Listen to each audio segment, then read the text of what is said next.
चुकी है वो रिकॉर्डिंग ही देखिए। तो बचा खुचा काम खत्म करते हैं।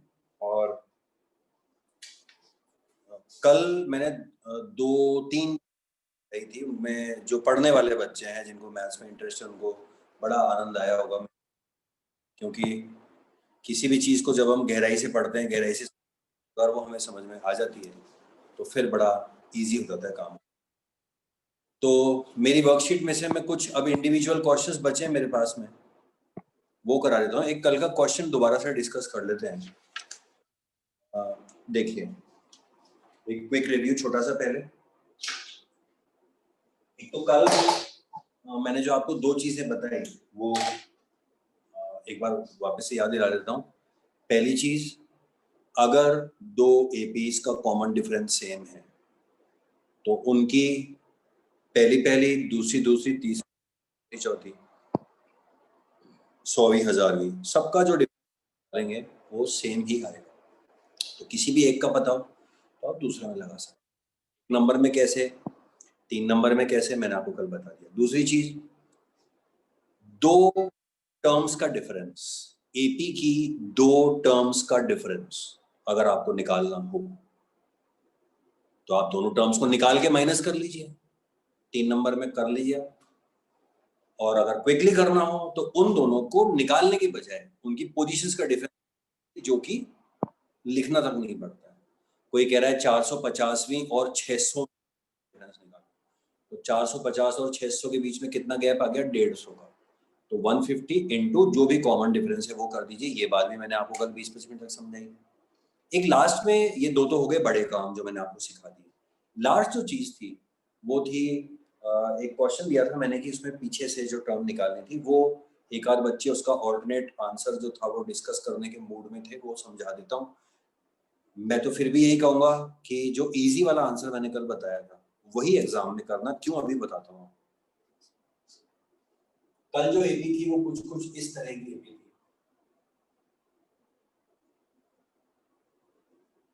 मान लीजिए ये एक एपी है, शायद ऐसी सेम सी एपी लिखी थी मैंने, और इसमें पूछा गया था find the 10th term from the end. ये एक इंडिविजुअल क्वेश्चन है। इसको करने के 2 तरीके मैंने आपको बताए थे। पहला, जीरो कंफ्यूजन वाला, एपी को इधर से 10वीं टर्म निकालनी है, काउंटिंग 1 2 3 की जगह यहां से काउंटिंग करनी है, तो आप एपी को उल्टा करके लीजिए। पहले आ जाएगा 324, लास्ट में आ जाएगा 14 19, पूरा पलट जाएगा, 14 19 इधर इधर आ जाएगा। और जल्दबाजी में चेक करके देख लीजिएगा, इसमें +5 चल रहा है, तो इस उल्टी में ऑब्वियसली -5 चलेगा, क्योंकि बच्चा जल्दबाजी में कभी 324 लिख भी दो नहीं पढ़ने वाला, लेकिन डी तो -5 आएगा, ये याद रखना जरूरी है। क्योंकि सेकंड टर्म आप भले लिखो मत लिखो, काम ये वाली टर्म काम तो नहीं आती ना, लेकिन डी -5 है, ये आपको ध्यान रखना है। और आप बड़े आराम से अब इधर से 10वीं टर्म निकालिए, ए ये बन जाएगा +n-, या तो सीधे लिखिए 10वीं टर्म क्या होती है, a + 9d। मैं बार बार रिवाइज कराते रहता हूँ, आज आखिरी क्लास है मेरे ख्याल से, तो a + 9d, a + 9d में a तो डल जाएगा ये, d डल जाएगा ये। आप ये ना लिखो तो भी कोई फर्क नहीं पड़ता, सोच वाली बात है। ये तो हो गया इजी सॉल्यूशन इसका। अब मैं एग्जाम में आपको इसको करने के लिए इसलिए कह रहा हूँ क्योंकि ये इजी भी है, शॉर्ट भी है, और इसीलिए बढ़िया है। जिसका दूसरा सॉल्यूशन है, जो शायद कल आप में से कोई एक बच्चा धीमांत या जो भी है वो एक जना कोई ना कोई इसका जवाब देने की कोशिश कर रहा था, वो मैं आज आपको समझा देता हूँ और आपको समझ में आ जाएगा कि मैं उसको अवॉइड करने को क्यों कह रहा हूँ। देखिए, ये इजी है, शॉर्ट है, ये मुश्किल है, लॉन्ग है, तो मैं क्यों करूंगा एग्जाम में ज्यादा। और पहले भी आपको एग्जाम में कई बार मैं बता चुका हूँ, बहुत ही लिमिटेड बच्चे, कई सारे पढ़ने वाले बच्चे ऐसे भी होते हैं कि जिनको जब आता है, देखिए इसमें कोई बात नहीं है, ये एक ह्यूमन साइकोलॉजी है कि अगर मुझे कुछ आता है, मुझे कुछ औरों से बेटर आता है, तो मैं उसको बताने की कोशिश करूंगा, सामने वाले को इम्प्रेस करने की कोशिश करूंगा कि मुझे ये आता है। तो देखिए वो ठीक है, करना भी चाहिए, लेकिन एग्जाम में ये स्ट्रेटेजी कभी काम नहीं करती, क्योंकि एग्जाम में सही तरीका और सही जवाब के मार्क्स मिलते हैं, ना कि ज्यादा इंप्रेसिव तरीके के। तो कई बच्चे उस फेर में फंस जाते हैं। मत करिए, एग्जाम में मत करिए, बाकी जो मर्जी हो करिए, एग्जाम में जो इजी हो, जो आता हो फटाफट करो। टिपिकल घुमा के कि मेरी नॉलेज दिखाऊं मैं सर को, ना वो स्ट्रिक्टली नो नो होता है एग्जाम के, ठीक है। ये दूसरा वाला। अब जैसे तो अब आपको पीछे से 10वीं टर्म निकालनी है, तो आप पहले 324 की पोजीशन निकालेंगे। अब 324 की पोजीशन कैसे निकलेगी आपको पता है, an के फॉर्मूले में डलेगा 324 is equals to a plus n minus 1 into d. ये मैं इजी है इसलिए फटाफट सॉल्व भी कर रहा हूँ। ये 14 माइनस हो गया तो बचा 310, डी की जगह आपका 5 आ गया, ये 5 नीचे आ जाएगा, 5 6 35 2 10, n इधर आ जाएगा, n इज इक्वल टू 63। मतलब इसकी पोजीशन जो है वो 63 है। बोलिए रुको सर एक बार कौन सा क्वेश्चन चल रहा है एक बार बता दो, मैं आउट हो गई थी क्लास से। लास्ट क्वेश्चन कराया था ना, find the 10th term from the end वाला, कल अच्छा कराया था। ठीक है। तो उसका तो ध्यान ये एपी को पढ़ने वाला। अब मैं इसका वो जो दूसरा वाला है ना यार, वो डिस्कस कर रहा हूँ। वो और कुछ नहीं तो जीवन में कहीं ना कहीं तो काम आएगा ही आएगा, एग्जाम में भले ही मत करना, देखो जरा आराम से। तो एपी को उल्टा करने वाला तो इजी हो गया, वो कर लिया। अब अपन ये वाला करते हैं। इसमें हम क्या लॉजिक लगा रहे हैं कि हमें पीछे से 10वीं टर्म निकालनी है। तो हम पहले क्या निकालेंगे कि ये टर्म्स कितनी है। तो हमने इसकी पोजीशन निकाली, वो आपको निकालनी आती है। तो इसकी पोजीशन निकाली तो ये 63 है। मतलब यहाँ पर टोटल 63rd, अगर ये 63rd टर्म है तो जो हमारी फर्स्ट डे की पढ़ाई थी हम जानते हैं कि टोटल 63 टर्म है। जो इसकी पोजीशन है लास्ट वाले की, लास्ट बच्चे का रोल नंबर वाली कहानी याद है आपको। इसका रोल नंबर अगर 63 है, आखिरी बच्चा है, तो इस क्लास में 63 बच्चे हैं। अब ये कह रहा है कि पीछे से 10 नहीं। तो अब एक बात बताइए, अगर ये 63 है तो पीछे से जो 10वां पोजीशन होगा वो आगे से कौन सा पोजीशन होगा। भाई 10 लोग खड़े हुए लाइन से, तो जो पीछे से चौथे नंबर पे खड़ा है वो आगे से कौन से नंबर पे खड़ा है। क्योंकि हमें तो ये आगे से टर्म निकालने की आदत है, पीछे से 10वीं निकालो। तो हम देख रहे हैं जो पीछे से 10वीं पढ़ रही है वो आगे से कौन से नंबर पे पढ़ रही है। अब इस वक्त हमारा दिमाग गेम खेलता है, और वो गेम क्या खेलता है कि हमारा दिमाग हमें तुरंत ये जवाब देगा कि ये 63 है। तो जो पीछे से 10वीं होगी वो आगे से 53rd नंबर पे होगी। हमारा दिमाग यही कहेगा कि भाई ये पीछे से 10वीं है, 63 है टोटल, तो 63 में से 10 माइनस कर लिया, तो जो पीछे से 10वीं है वो आगे से 53rd। तो जैसे मैं आपको 10 का एग्जांपल दे रहा था कि अगर आपसे कोई एकदम से जल्दबाजी में पूछे, अब और कुछ नहीं है तरीका, भले एग्जाम में मत करो, मगर साइकोलॉजी की कितनी बड़ी बात तुम्हें आज सीखने को मिल रही है, पिछली बार भी सिखाई थी। अगर ये नहीं होता ना इसमें, तो मैं किसी कीमत पे दूसरा तरीका नहीं पढ़ाता। लेकिन इसमें आपको बहुत एक अच्छी चीज सीखने को मिल रही है। अगर आपसे कोई चलते फिरते पूछे कि बताइए 10 लोग खड़े हुए हैं, 10 लोग खड़े हुए हैं, तो जो पीछे से चौथा जना है उसका आगे से क्या नंबर आएगा। अगर मैं आगे से गिनूंगा तो वो कौन सी, या मेरी क्लास में 10 जने हैं तो जिसकी पीछे से चौथी रैंक आई है उसकी आगे से कौन सी आएगी। तो दिमाग जवाब देगा 6 देगा, और आप उसको देके बिल्कुल निश्चिंत हो कि 100% सही है। क्योंकि सिंपल सी बात है, 10 लोग हैं, पीछे से चौथा आगे से छठा, लेकिन ऐसा नहीं होता है बच्चों। जो पीछे से चौथा है वो आगे से 7वां होता है। देखिए मान लीजिए पीछे से है तो पीछे से 1 2 3 4, ये वाली फिंगर ध्यान रखिएगा, ये वाली, ये पीछे से चौथी है। अब आगे से काउंट कर लीजिए, 1 2 3 4 5 6 7 है या नहीं। कहीं भी लगा के देख लीजिए, 5 लोग हैं।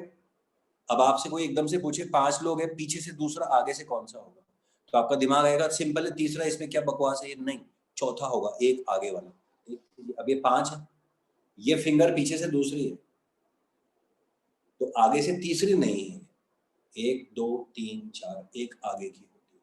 तो हमारा दिमाग प्लस माइनस करता है क्योंकि उसको ऐसा ही लगता है, और इसमें कोई गलती भी नहीं है जब तक हमें इस बात का एहसास ना हो कि यार ये क्या ब्लंडर कर रहे हैं हम लाइफ के अंदर, कि जो पीछे से दूसरे नंबर पे है वो आगे से तीसरे नंबर पे नहीं होता, एक आगे चौथे नंबर पे होता है। तो ये हम गलती जिंदगी भर करते ही रहेंगे। तो और कुछ नहीं तो यही सीखने को मिल गया आपको कि पीछे से जो 10वीं टर्म टीचर निकाल रहे हैं, तो 63 में से 10 गया तो वो 53 नहीं है, वो 54, एक आगे बढ़। ये आपको मैंने 5 से 10 से समझा दिया, इसके अलावा तो और कोई दुनिया में तरीका है नहीं इस बात को समझाने का, तो ये एक देख लीजिएगा। अब आप खुद ही समझ गए होंगे कि यार ये कितना इजी था, एपी उल्टा करो आंसर निकालो 8n, इसमें तो उल्टा पुल्टा काफी सारा काम है। तो ये अगर आप करें तो ध्यान रखिएगा, या तो 10 माइनस करके 1 प्लस कर देना, या 9 ही माइनस करना। भाई जैसे कोई पूछे पीछे से दूसरी कौन सी है 5 में, तो 2 मत माइनस करो, 1 ही माइनस करो, तो अपने आप आंसर आ जाएगा 5 में से 1 गया 4। 10 जनों में पीछे से चौथा, तो पीछे से चौथे की जगह 3 ही माइनस करो, तो 10 में से 3 गया तो आगे से 7वां। कुछ भी कर लीजिए, या तो पूरा पूरा माइनस करके 1 प्लस कर लीजिए, या 1 पहले ही कम करके माइनस कर लीजिए। ठीक है बच्चों, तो ये मैं इसीलिए आपको कह रहा था कि नॉलेज के लिए अच्छा है, बट एग्जाम में अवॉइड करो। और कुछ तो टाइम ज्यादा खराब होगा, पहले पोजीशन निकालो, फिर माइनस करो, फिर टर्म निकालो, टाइम तो खराब होता है। तो ये एक इंडिविजुअल क्वेश्चन था, और मैं देख लेता हूँ कुछ इंडिविजुअल क्वेश्चंस जो मुझे मिल जाते हैं। मैंने वर्कशीट आज खोल ली है पूरी, क्योंकि इसमें कई सारे छोटे छोटे सवाल हैं, मैक्सिमम मैं करा चुका हूँ, काम के और करा देता हूँ। ठीक है, अब अपन वो वाले क्वेश्चंस कर लेते हैं जो अपन हर चैप्टर के लास्ट में करते हैं, और वो क्वेश्चंस हैं आपको कंडीशन दी जाती है और लास्ट में कहा जाता है कि अब के निकालो। तो ये लीनियर में भी है, क्वाड्रेटिक में भी है, कोऑर्डिनेट जो है दुनिया में हर जगह है। तो वही मेरा पुराना लॉजिक, अगर एक वेरिएबल एक कंडीशन दी हुई होगी, उस कंडीशन से आप एक इक्वेशन बना लीजिएगा, आपका आंसर आ जाएगा। जैसे क्वाड्रेटिक इक्वेशन अभी जस्ट हमने करा था, उसमें कोई पूछे कि find P so that the equation has, हाँ कोई बात नहीं धीमान, इट्स ओके, रिकॉर्डिंग देख लेना बेटा। तो बताइए p so that the equation has real and equal roots. तो रियल एंड इक्वल रूट्स शर्त है, तो शर्त इसकी इक्वेशन क्या है, that d is equals to 0। लिखिए, वैल्यू डालिए, आंसर आ जाएगा। तो एपी में इसके बहुत ही आसान क्वेश्चंस बनते हैं, बाकी चैप्टर में मुश्किल बनते होंगे, एपी में बहुत आसान बनते हैं, मैं दिखाता हूँ। देखिए, ये मैं वर्कशीट का ही क्वेश्चन लिख रहा हूँ, या मैं मेरी मर्जी से कुछ भी लिख देता हूँ।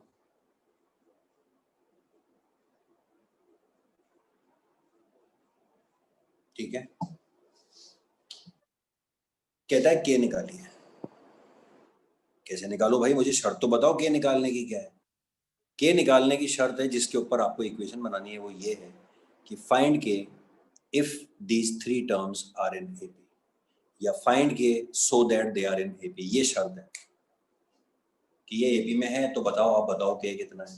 अब एक वेरिएबल है के, एक शर्त कौन सी है कि ये एपी में है।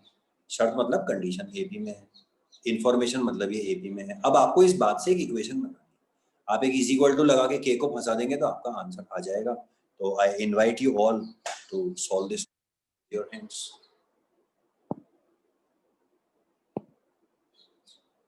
चार पांच जने पढ़ाई करते हैं, क्या किया जाए। अब भाई ये फर्स्ट नंबर पे कुसुम राठौड़ के नाम से जिसने भी एंट्री करी है, वो एक तो नाम बोलो अपना और फिर जवाब दो भाई। सर प्रद्युमन। प्रद्युमन, अपना नाम लिखा करो बेटा, गलत बात है। अब बोलो सर, एक्चुअली अभी 2 डिवाइस से कनेक्ट हुई। क्या, ये लो निकल गया क्लास से। हेलो सर, आवाज आ रही है? आवाज आ रही है, लेकिन चक्कर क्या चल रहा है? अभी तो लिखा हुआ है तू क्लास से निकल गया, ही लेफ्ट, और फिर तेरी आवाज आ रही है, क्या चक्कर है ये? सर ये सर अभी मैं दूसरी डिवाइस पे आ गया हूँ, एक्चुअली सुबह से प्रॉब्लम हो गई। डिवाइस कभी ऑन करोगे, और तेरे कमरे से मुझे इतनी भयंकर इको की आवाज आई थी, वो मैं समझ गया था कि 2 डिवाइस चल रहे हैं एक साथ। एक डिवाइस से लॉगिन किया करो। बोलो फटाफट। सर इसके अंदर हम ये लगाएंगे कि जो थर्ड और सेकंड टर्म का डिफरेंस है, वो सेकंड और फर्स्ट का डिफरेंस, कॉमन डिफरेंस सेम रहेगा। तो 6 के -2 -9 के इज। ठीक है, हाथ पीछे कर ली बाकी के बच्चे, और उसके अलावा बाकी के जो और बच्चे हैं वो समझ लीजिएगा। इसमें ये कह रहा है डी एपी में, तो एपी में होने की शर्त क्या है कि एपी में कॉमन डिफरेंस सेम होता है। तो मैं आपको फिर बोल रहा हूं, जब चीजें बहुत ज्यादा आसान होती हैं तब हमारी बुद्धि घूम जाती है, जब बहुत आसान होती है। अब ये बहुत आसान, ये वो बड़े बड़ी बातें नहीं है कोऑर्डिनेट ज्योमेट्री वाली कि पैराग्राम में है, राइट एंगल ट्रायंगल है, आधे पेज का कैलकुलेशन है। ये जरा सी बात है कि एपी में है तो के निकालिए। अब बच्चा अटक जाता है, क्यों? क्योंकि अब एपी में होने की भाई रियल एंड इक्वल रूट की तो दुनिया को पता है, डी इज इक्वल टू 0 लगा दूंगा। लीनियर इक्वेशन पढ़ो तो यूनिक सॉल्यूशन का पता है, a1/a2 is not equal to b1। अब भाई एपी में है तो इसमें क्या लगा दूंगा, ये तो कोई फॉर्मूला है नहीं एपी में होने का। तो बच्चा इतनी सी बात है कि एपी में होने के लिए डी सेम होता है, और डी क्या होता है मैं फर्स्ट डे से बता रहा हूँ। डी होता है इन दोनों टर्म्स का डिफरेंस, सेकंड माइनस फर्स्ट। आप लिख लो ना यार, 3 5 7। आप बताओ 5 में से 3 गया 2। डी मैंने फर्स्ट डे सिखाया था ना, डी कैसे निकालते हैं, हमेशा सेकंड में से फर्स्ट टर्म माइनस। 5 में से 3 गया 2, 7 में से 5 गया 2। तो ये जो 3 टर्म्स है और ये जो 3 टर्म्स है, इसमें बड़ा जल्दी समझ में आता है, इसमें नहीं आता ना। यही टीचर फायदा उठा रहा है। टीचर कह रहा है बताओ ये तीनों एपी में है, तो एपी में है तो हम कहेंगे कि इनका डी सेम है, जो कि अभी प्रद्युमन ने बोला कि अगर ये एपी में तो इनका डी सेम है या सेम होना चाहिए, तो वो बन गई इक्वेशन। अब डी कैसे निकलता है, this minus this, 9k minus 3k plus 1, और दिस माइनस दिस। अगर ये एपी में है या होनी चाहिए तो second term minus first term जो है वो third term minus second term के बराबर होना चाहिए। देखिए जब ज्यादा टर्म्स की मैंने ब्रैकेट लगा दिया, जब एक है वहां जरूरत नहीं होती है। बन गई इक्वेशन, सॉल्व कर लीजिएगा, आपका आंसर निकल जाएगा। समझ लीजिएगा बच्चों, ठीक है। ये सब एक एक 2 नंबर के क्वेश्चंस हैं, वक्त पड़े पर ये नहीं आते हैं बच्चों को, इसीलिए मेरी वर्कशीट में मैंने हर प्रकार का सवाल लिख दिया है, ठीक है। अब और देखिए, इसी तरह का एक और क्वेश्चन है जो मैं इस वर्कशीट में लिखना भूल गया, मुझे हर बार उस बात का अफसोस होता है, लेकिन अफसोस करने से क्या होता है। देखिए मैं उस क्वेश्चन को ढूंढ के निकाल दूंगा। कभी आपको कोई 3 टर्म्स दे और फिर पूछे कि बताओ ये एपी में है या नहीं है, तो क्या करोगे, डी निकाल के दिखा देना। जैसे भी 3 5 7 है, कोई पूछे 3 5 7 एपी में है तो क्या देख के बताओगे कि हाँ सर डी सेम है, सेकंड फर्स्ट का भी 2 है, थर्ड सेकंड का भी 2 है, तो बता देना। अब ऐसे कोई टिपिकल सी लिख के दे तो उसको भी डी निकाल के दिखा देना। मैं कोशिश करता हूँ मैं याददाश्त के बेसिस पे लिखता हूँ, मुझे याद आ जाएगी वैसे।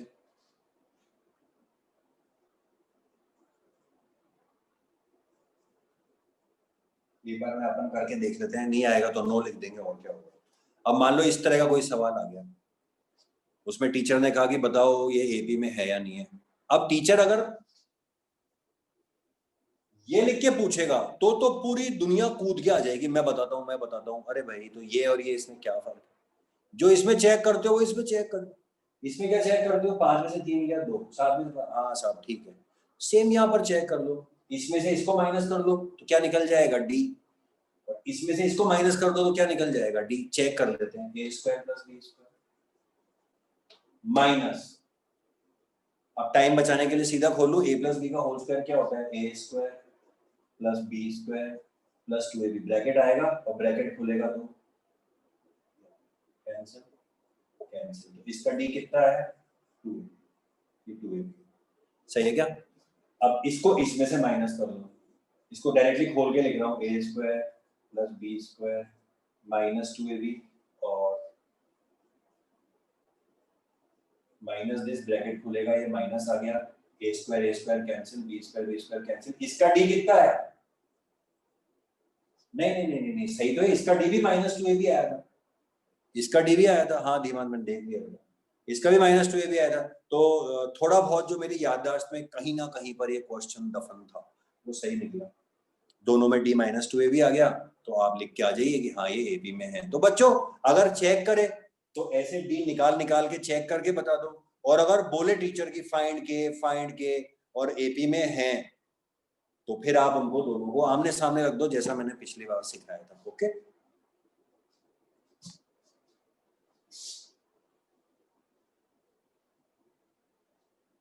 तो these are some individual questions. और इसी कैटेगरी में एक और किताब का सवाल है, वो देखते हैं कौन कर सकता है।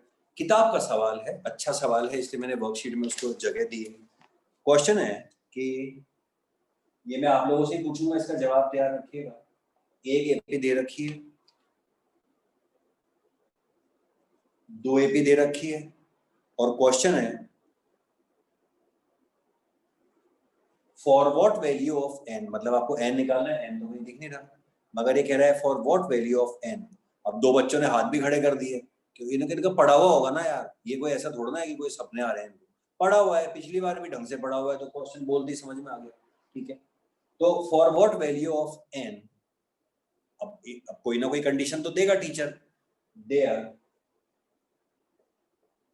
nth टर्म्स आर इक्वल, ये कंडीशन कहलाती है। जैसे पिछले क्वेश्चन में कंडीशन क्या थी, पहले वाले में के वाले में, कि ये एपी में है, ये कंडीशन थी। इस बार क्या है कि इनके n टर्म इक्वल है। अब के निकालो, अब n निकालो, अब बताओ, अब तो साफ साफ दे रहा है, अब नहीं निकाल पाए तो लानत है तुम्हारे ऊपर, इतना पढ़ाने के बाद में भी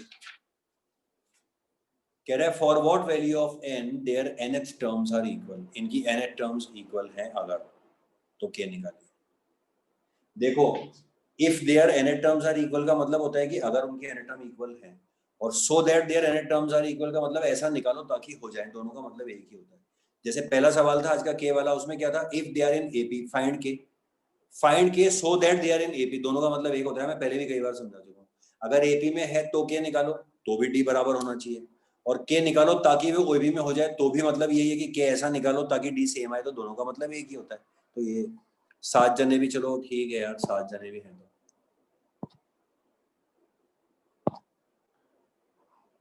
बोलो पायल। तो पहले इसके अंदर nth टर्म निकाल लेंगे an के फॉर्मूला से, शाबाश, तो सर फर्स्ट इक्वेशन आ जाएगी। फिर सर सेकंड एपी लेंगे, बोलती जाओ। सेकंड एपी लेंगे, उसका d आ जाएगा, तो फर्स्ट और सेकंड एपी को इक्वल में रख के हमारा n आ जाएगा 13। बेटा वो आप इसको इस तरह से भी सीधे सीधा बोल सकते हो कि सर इसकी nth टर्म निकाल लेंगे और इसकी भी nth टर्म निकाल लेंगे और दोनों को आमने सामने रख देंगे, क्योंकि टीचर ने यही बोला है, there nth terms are equal. और nth टर्म कैसे निकालते हैं, मैंने वही सेकंड डे बता दिया था, जब टीचर ही बोल रहा है nth टर्म, तो an में आप n की जगह पर n छोड़ दो, ये लिखा हुआ है तो आप लिख दो a plus n minus 1 into d. ये क्या है, ये इसकी nth टर्म है। बच्चों याद करो, सेकंड डे के अंदर an निकालना सिखाया था ना। मैं फिर बोल रहा हूँ, इस तरह के कॉन्सेप्चुअल चैप्टर में जो बच्चे साथ साथ नहीं पढ़ते, उनके मुंह लास्ट में आके लटक जाता है, क्योंकि पहले 2 दिन तो उनके ऊपर कोई प्रेशर होता नहीं है, क्योंकि पढ़ाई करी नहीं होती है, और तीसरे चौथे दिन प्रेशर होता है, क्योंकि फिर भी पढ़ाई नहीं करी होती है, चैप्टर खत्म होता है फिर भी पढ़ाई नहीं करी होती है, तो बात कहानी घूम फिर के रहती है। और ये एपी आपका अब इस साल के लिए 2020-2021 का साल जो है, उसमें ये चैप्टर अब हमेशा के लिए खत्म हो चुका है। इस बात को याद रखिएगा, ये खत्म हो चुका है, कॉर्डिक खत्म हो चुका है। तो ये है इसकी nth टर्म, इसकी भी nth टर्म निकाल लीजिए, a plus n minus 1 into D. दोनों की nth टर्म निकल गई, टीचर कह रहा है दोनों इक्वल हैं तो है, बन गई इक्वेशन, n निकाल लीजिएगा, हाथ नीचे कर दीजिए।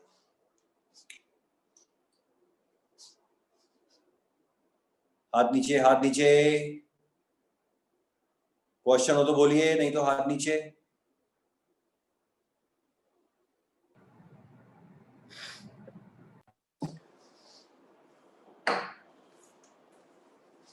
तो धीरे धीरे क्वेश्चंस खत्म होते जा रहे हैं मेरे पास में, एंड मैं और ढूंढता जा रहा हूँ। पहले सारे आपको ढंग के करा देता हूँ, फिर कुछ है ना एक्स्ट्रा करेंगे जितना टाइम बचेगा। जैसे कि ये क्वेश्चन है किताब का, ये मुझे बड़ा इंटरेस्टिंग लगता है कुछ भी नहीं। ये देखिए जरा,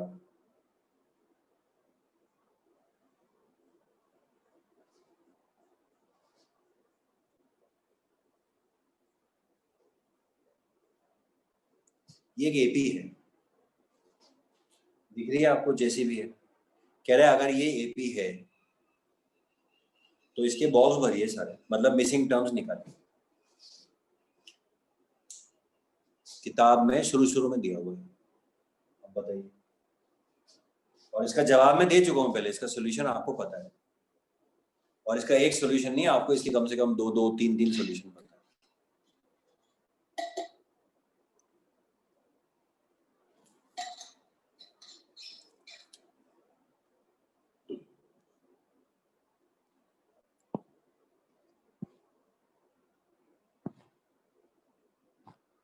बोलो कौन कौन।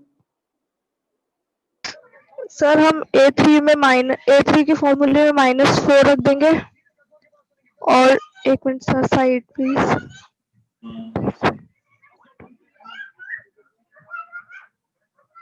एट्थ, और एट टर्म में 16 रख देंगे। ठीक है, ऑडियो बंद कर लो। ये जो अभी गुनगुन ने तरीका बताया, ये क्या है? ये वो क्वेश्चन है अपन ने पढ़ा था, दो टर्म दे रखी हो तो दो लीनियर इक्वेशन बन जाती है। जिनको नहीं समझ में आया वो थोड़ा सा बुद्धि पर जोर डालिए। ये क्वेश्चन ऐसे लिखा हुआ आपको कई बार करा चुका हूँ, दो टर्म मतलब दो लीनियर इक्वेशन, तो बस उसने देख के बता दिया। तीसरी टर्म दी हुई है -4, चौथी, पांचवी, छठी, सातवीं, आठवीं टर्म दी हुई है 16, तो ये बन गई आपकी a + 2d = -4। ये बन गई a + 7d = 16। सॉल्व कर लीजिए, d निकल जाएगा। मैं तो कह रहा हूँ a भी मत निकालना। कोई बच्चा का d निकालो, अरे काहे को निकालते हो, d निकाल लेना। जैसे दिमाग ने निकाल लिया, वो कह रहा है d4 आ रहा है, तो d4 यहाँ पे d लगा दो, -4 और 4 +4 0, फिर +4, फिर +4, फिर +4। पक्का पता लग गया सही है या नहीं? और इधर पीछे जाओ तो ऑब्वियसली समझदार हो, माइनस कर दो, -4 और -4 -8। डबल चेक कर लो, गलती होने का चांस ही नहीं है। -12 + 4 -8 + 4 -4। समझ में आ गया क्या? तो ये तो इसका एक तरीका तो मैंने आपको पहले ही बताया था, बहुत इजी है। और दूसरा तरीका शायद हो सकता है कोई बताना चाहे तो बोल, दीवान कुछ कह रहा है तो बोल।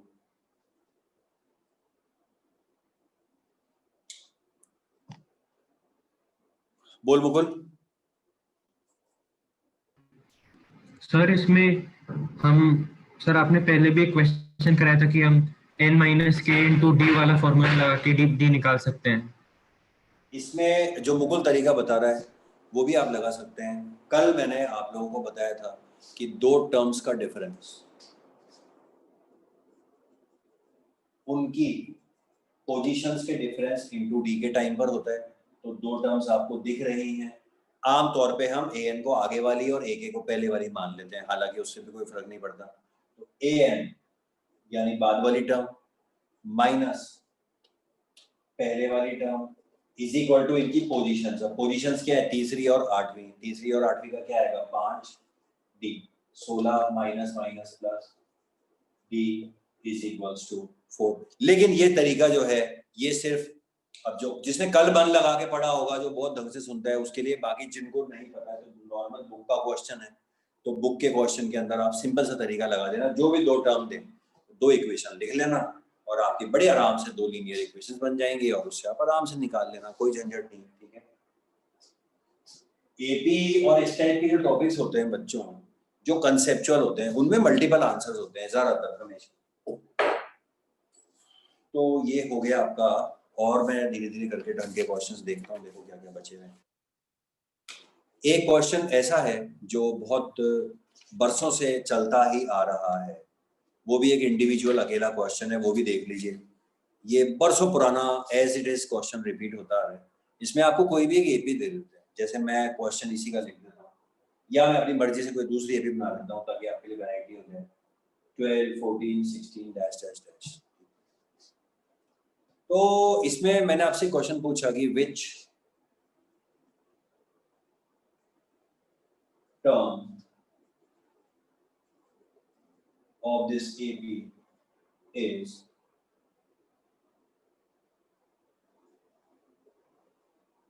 (56) more than its 80th term। पहले क्वेश्चन समझ लीजिए, जिन तीन बच्चों ने हाथ खड़ा किया वो तसल्ली रखें, बाकी को समझा दीजिए। AP दी हुई है, टीचर कह रहा है which term of this AP। अब इसमें कोई फॉर्मूला नहीं, तो सिंपल क्वेश्चन है, आप समझिए और जवाब दीजिए। आपको टर्म वर्म सब निकालना आता है।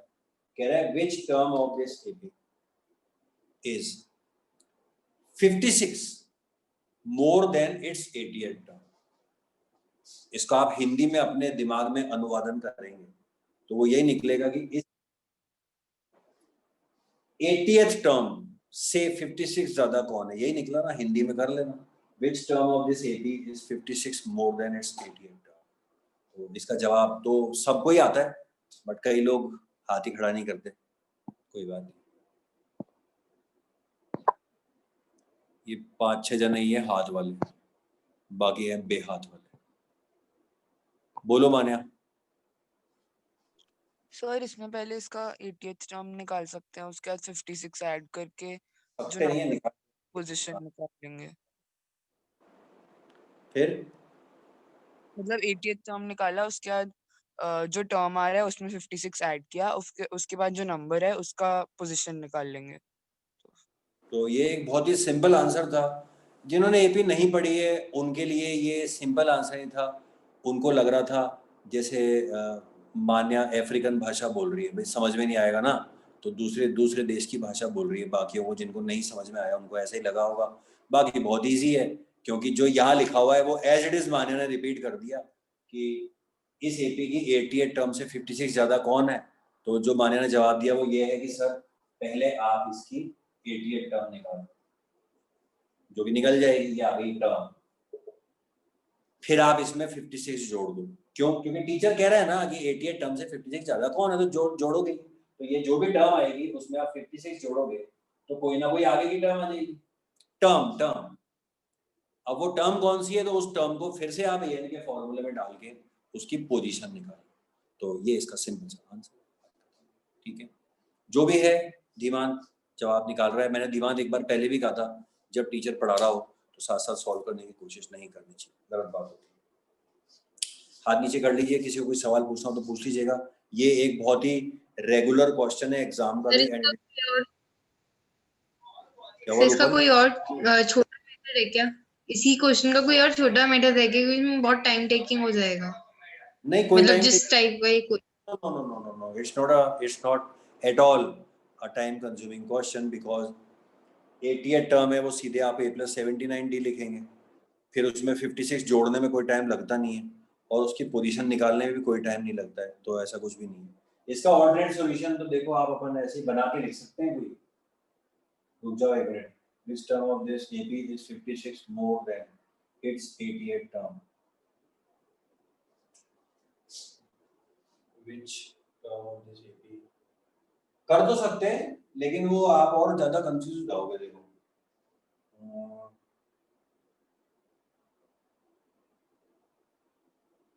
दो है, 56 ज्यादा है, वो घूम फिर के वहीं आ जाएगा बेटा, है ना। हाँ बोल प्रतिमान। सर इसको अगर ऐसा कोई शॉर्टकट निकालना है, जैसे फॉर्मूला निकालना है, तो A+79 D+56 को हम AN के फॉर्मूला में डालकर फिर मैंने बोला ना कर तो सकते हैं प्रतिमान। और भी मेरे दिमाग में एक दो चीजें आई थी, लेकिन वो घूम फिर के अंत पंत वही निकल रही हैं, उसमें कोई बहुत ज्यादा फर्क पड़ नहीं रहा, इसीलिए उसको डिस्कस करने से और ज्यादा दिमाग। टीचर समझ में ना आया तो क्या कर लोगे कल को? मैं अभी अपन कुछ डिस्कस कर ले, अब टीचर को समझ में नहीं आया तो क्या कर लोगे? जैसे मैं एक मिनट रुको जरा, मैं इसमें वो लगा रहा था an minus ak is equals to n minus k into d। अगर ये अपनी टर्म an है और ये ak है, an minus ak, तो ये 56 प्लस करके आया तो डिफरेंस कितना हो गया? 56।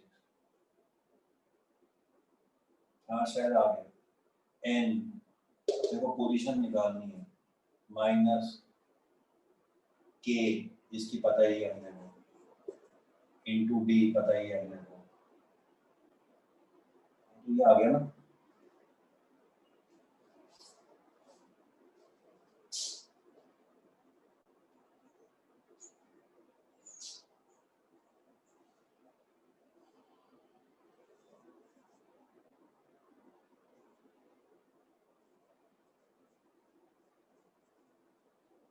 आगे 108वीं टर्म आ गया, और लेकिन फिर आपको 108वीं पोजीशन आ गया।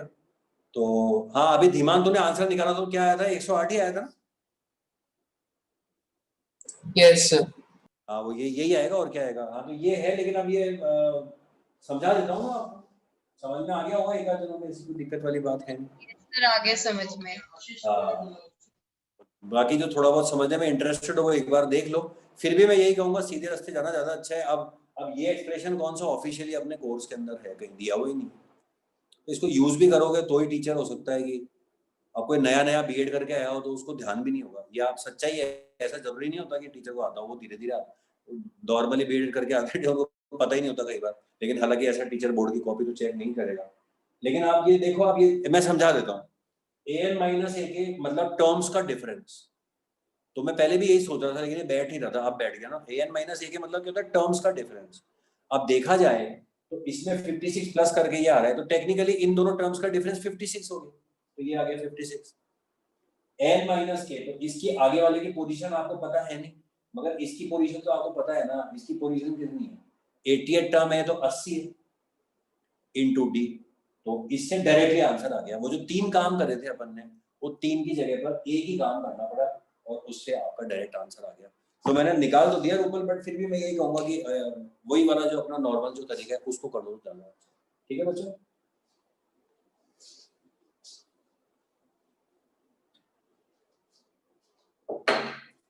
तो धीरे धीरे कर रहे क्वेश्चन खत्म होते जा रहे हैं। अब एक और बताता हूं मैं,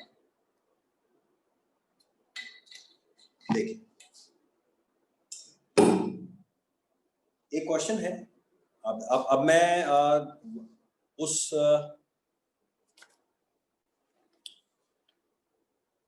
बाउंड्री में जा रहा हूं जिस बाउंड्री में अब अगर जो बच्चे बेसिक ले रहे हैं मैथमेटिक्स वो ना जाना चाहें तो हमें कोई ऑब्जेक्शन नहीं है, क्योंकि अब बेसिक के क्वेश्चन सारे पूरे हो चुके हैं। अब तक जो था वो आपका बेसिक का कोर्स था, ये याद रखिएगा।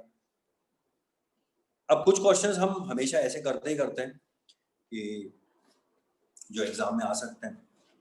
तो देखिए उनमें से एक आप ही के ऑप्शनल के अंदर दिया हुआ क्वेश्चन, ऑप्शनल के अंदर। बट जैसा मैंने आपको भी थोड़ी देर पहले कहा कि कई बार टीचर्स को भी पढ़ाई की छोड़ो, जनरल नॉलेज भी थोड़ी सी कम हो जाती है कि क्या है क्या नहीं है।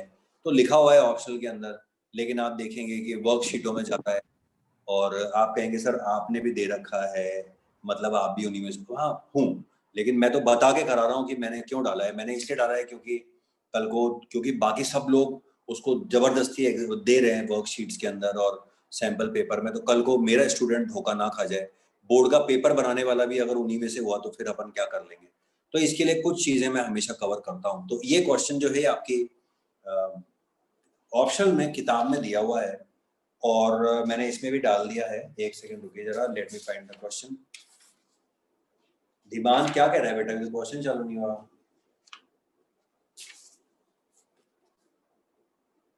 हाँ ये खैर, ये तो क्वेश्चन मन से, मैं दूसरा मन से बना देता हूँ।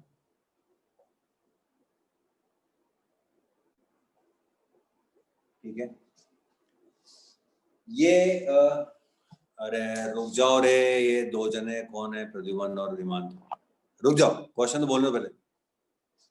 तो ये एपी है और इसमें क्वेश्चन में ये पूछा गया है कि बताइए इसकी पहली नेगेटिव टर्म कौन सी। और ये क्वेश्चन हमेशा ऐसी एपी में बनता है जो माइनस की तरफ जा रही है, जो क्योंकि अगर यहाँ पर मैं बढ़ती हुई एपी लिख लूँ 2 4 6 8 4 7 10 लिख दो तो वो तो कभी जाएगी नहीं, क्योंकि वो तो प्लस की तरफ चलेगी।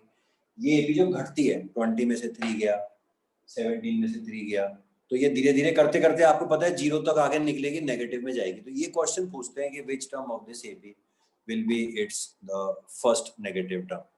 मैं लिख देता हूँ, फिर मैं आपको इसकी एक चित्र की फोटो खींच के भी भेज दूंगा। विच शॉर्ट में लिख रहा हूँ, विच इज द फर्स्ट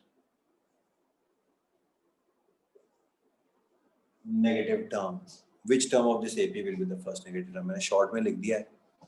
तो बच्चे इसका हिसाब लगा लेते हैं कई बार, लेकिन अब वो अब जब करना ही है तो ढंग से करके आ जाना।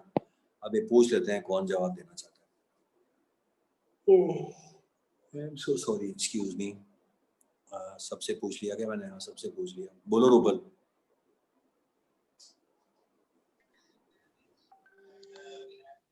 सर इसमें इसका जो डी है, तुमसे ज्यादा बेटा फिर को बाकी आवाज आ रही है घर की।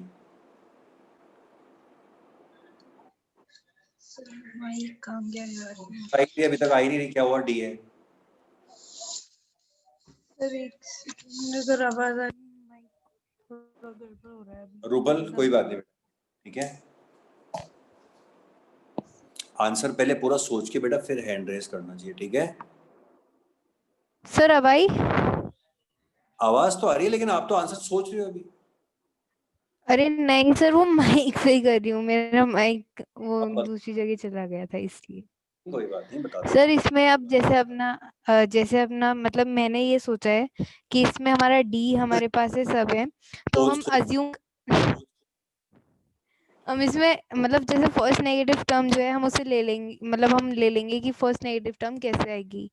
तो उसमें हम जैसे -1 को ले लेंगे, फिर उसका मतलब पूरा निकाल लेंगे, वो टर्म नहीं होगी रुक जाओ बट उसमें जो पता था रूपल, मैं जब बच्चा पहला वर्ड बोलता हूँ कि उसके दिमाग में क्या चल रहा है, रुक जाओ, मैंने पहले ही बोला था, रुक जाओ। आपने जब हेलो और कुछ बोला था तभी मैंने बोल दिया था, रुक जाओ, बोल दिमाग। सर अपने को पता है कि जो नेगेटिव टर्म्स होते हैं वो 0 से छोटे होते हैं, तो अपन अज्यूम करेंगे जो टर्म है वो 0 से छोटा है।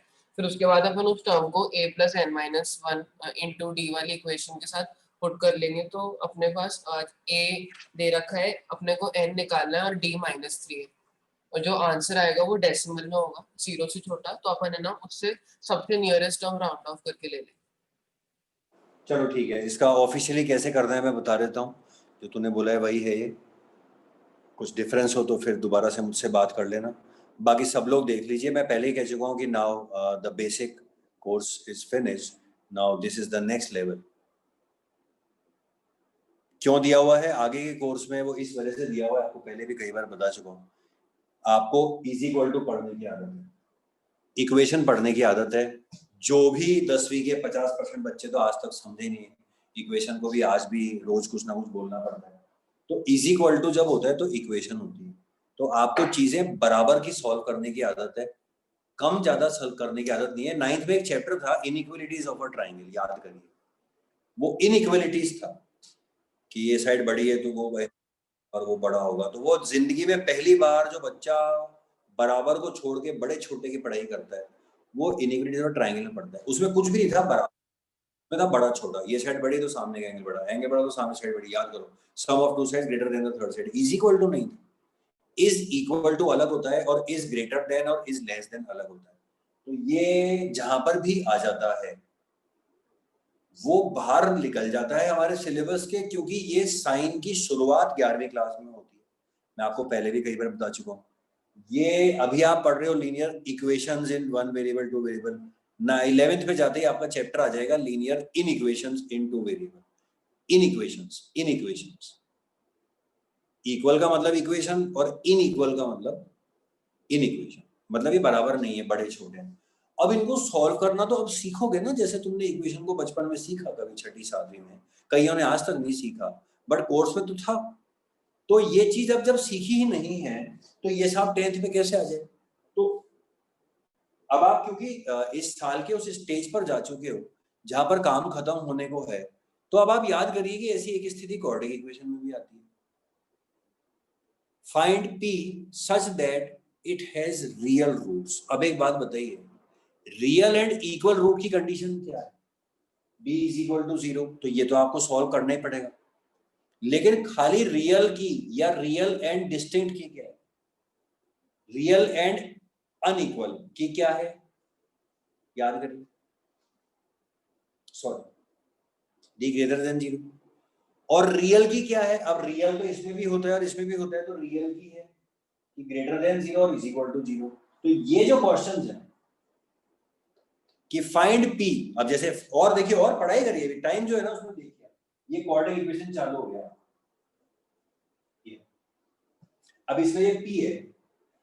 आज अभी करा रहा था थोड़ी देर पहले एपी में k का ये p है। टीचर ने पूछा कि find p so that this equation has real and equal root, तो ये अलाउड है क्योंकि d इज इक्वल टू 0 है, तो आप डालोगे यहाँ पर b square minus 4ac is equal to, तो इक्वेशन बनेगी, आपका p निकल जाएगा। लेकिन उसी सेम चीज को टीचर पूछ रहा है कि रियल एंड डिफरेंट या रियल, तो आप वही b square minus 4ac greater than डालोगे। अब दिक्कत क्या है कि इज इक्वल टू में और ग्रेटर देन और लेस देन में फर्क होता है, सॉल्यूशन में फर्क होता है, कम होता है लेकिन होता है। अब जब वो सिलेबस में है ही नहीं, 10th क्लास के बच्चे ने जिंदगी में कभी देखा ही नहीं, तो वो सॉल्व कैसे करेगा? इसीलिए इसको, इस पर बेस्ड p निकालने वाले क्वेश्चन और इसको ये बड़ा सोच समझ के पिछले 2-4-5 साल पहले जब ये कोर्स बना था, 7-8 साल पहले, तब इनको हटा दिया गया था। उससे पहले क्या था कि ये 10th में चलता था। फिर कोई समझदार प्राणी ने देखा कि यार ये अपन जो पूछ रहे हैं बच्चों से, ये और ये करेगा कैसे। अब बच्चा रोता रहता था, इनको दोनों को लेके बैठ के हमेशा रोता था, और मैं उसको दिलासा देता रहता, क्या करूं। फिर मैं उसको पूरी पढ़ाई कराता था, तब जाके समझ में आता। तो फिर वो हटाया गया क्योंकि ये बेकार का काम हो गया। लेकिन अब जानते हैं आप, समय के साथ साथ फिर से लोग भूल गए, और ऑफिशियली अलाउड नहीं है, बट ये ऑप्शन में दिया हुआ है। और वो जो रियल एंड इक्वल और जो रियल एंड वो वाला है, वो आर.डी. शर्मा ने तो कभी उसका पीछा छोड़ा ही नहीं है। और अभी मेरे ख्याल से 4 से 5 दिन पहले मैंने एक बच्चे को ये वाला पूरा क्वेश्चन बड़ी मुश्किल से पूरा सॉल्व करके फिर उसकी फोटो खींच के भेजा। क्या करें सर, मेरे तो स्कूल में करा रहे हैं, मैं कर भाई, फिर उसको लिख के भेजा। तो there are differences between solving an equation and an inequation। तो ये समझना बहुत जरूरी है कि आपको ऐसा ना लगे कि यार मेरे को क्यों नहीं आता। अरे जब पढ़ा ही नहीं है जिंदगी में कभी, तो तुम्हें आएगा कहां से। तो अब सुनिए, मैं आपको क्या बोलता हूँ, एक वेरिएबल एक कंडीशन। अब की बार जो कंडीशन है वो क्या है कि पहली नेगेटिव टर्म कौन सी है। तो हमने ले लिया, मान लो जो भी वो टर्म है ना, वो है an। टर्म ले लिया अपन ने, लेट इट बी an। जैसे अपन लेते हैं लेट इट बी x, तो अपन ने ले ली an। अब क्वेश्चन के मुताबिक वो नेगेटिव है, तो इसका मतलब according to the question my term should be less than 0। ठीक है, टर्म क्या होती है, a + n - 1d is less than 0। ठीक है, माने आप कुछ कह रहे हो बेटा, आपका हैंड रेज है।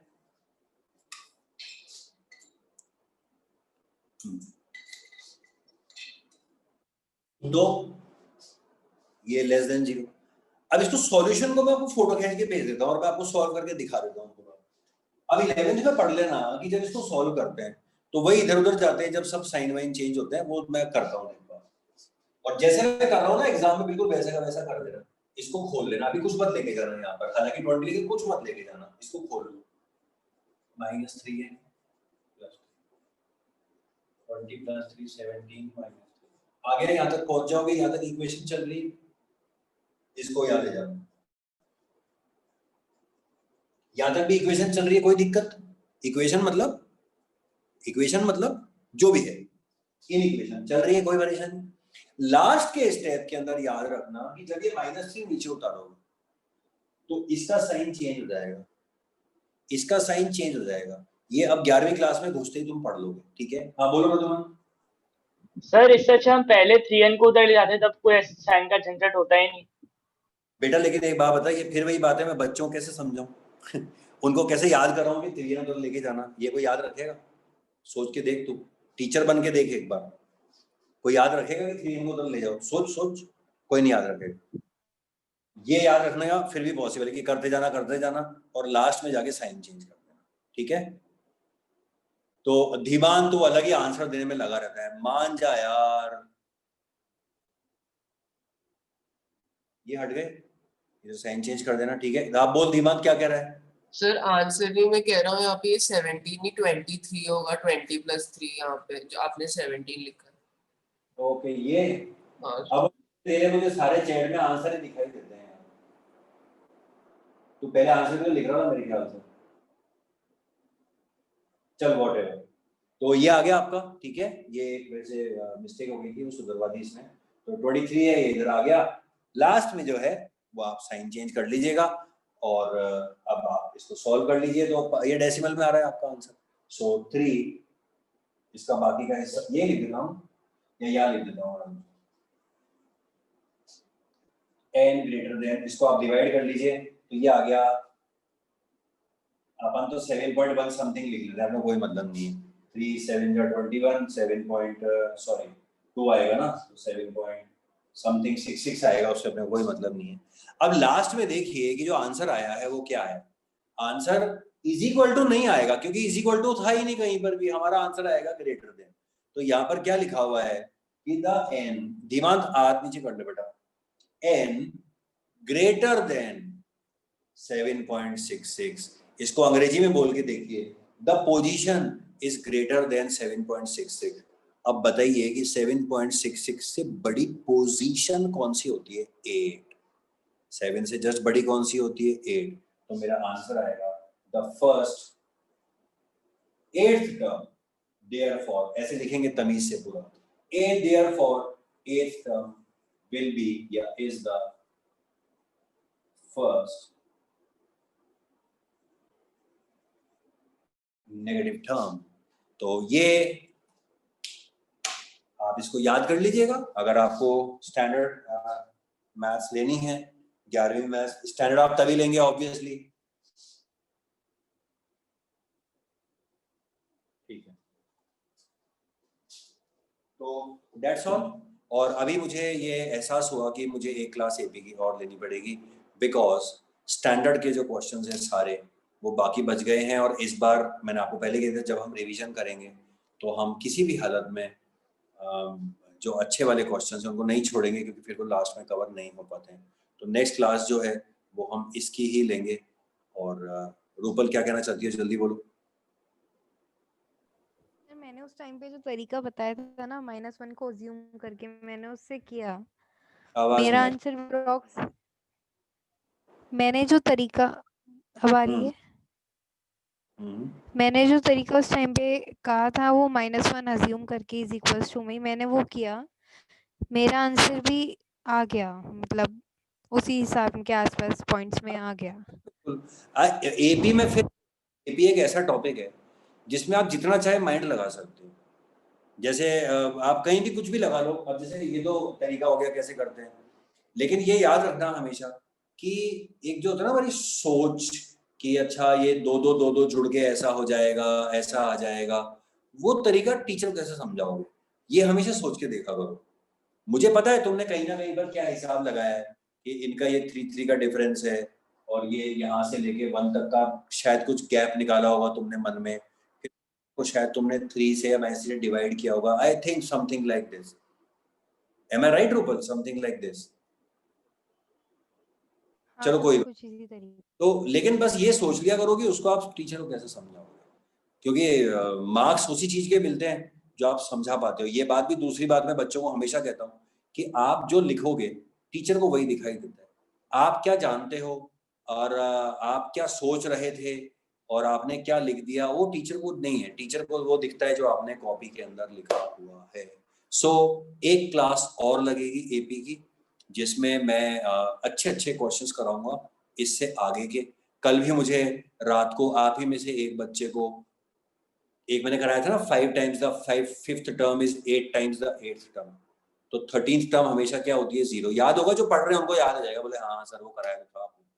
अब वो सेम क्वेश्चन कल रात को मुझसे पूछ लिया गया कि सर मेरे स्कूल में ये आ रहा है, स्कूल वाले भी निराले हैं, स्कूल में आ रहा है if m times the mth term is equal to n time the nth term, prove that it's m plus nth term is 0। तो कल मैंने फिर रात को सॉल्व करके भेजा पूरा। तो क्या है कि एक बार मैं आपको करा देता हूँ ताकि कम से कम बाद में अगर कोई बच्चा पूछे तो पता तो रहे कि उसने पढ़ाई करी है नहीं करी। तो इसलिए एक क्लास और एपी की लेनी ही पड़ेगी। अभी आज के लिए टाटा और बाय बाय।